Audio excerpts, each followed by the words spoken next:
Hello, I'm Dr. Smith, the owner and clinical director of the Center for Vision Development. Most of you already know who I am. And today I just wanted to introduce everybody to Dr. Browne, our newest associate. She has been with CVD for almost a year now, and I could not be happier. She has far exceeded my expectations with the level of patient care, and she's just one of the best people I know.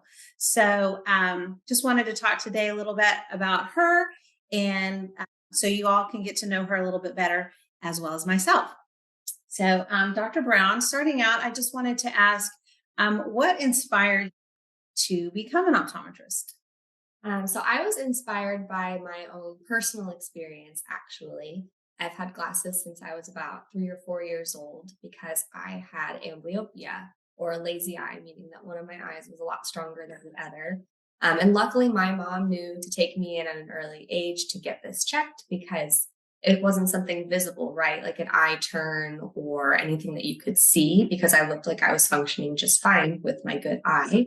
But I got glasses when I was a lot younger. And so I want to be able to provide that same care to other kiddos as well. So, since you have been practicing, is there a particular patient that kind of stands out that's been a memorable experience or a success story that you'd like to share? Yes, I had a patient who was in his 80s who came to me because he was having trouble with his Wii bowling.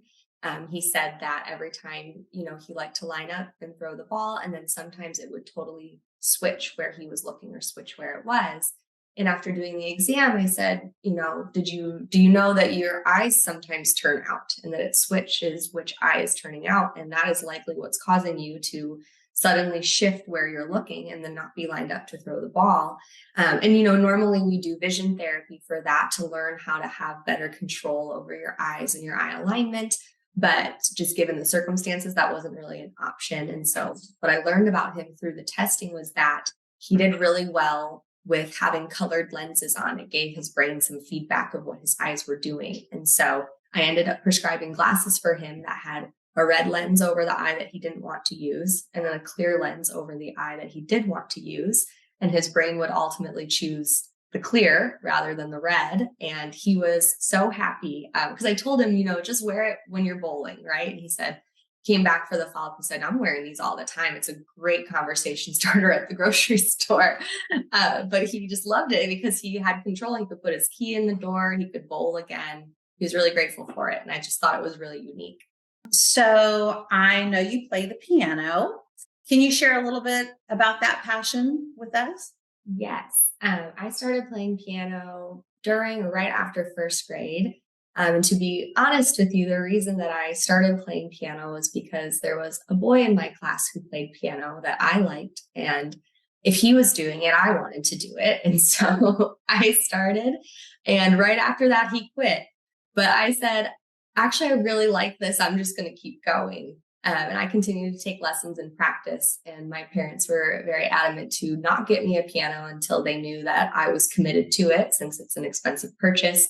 So I started in first grade and I got a piano in high school.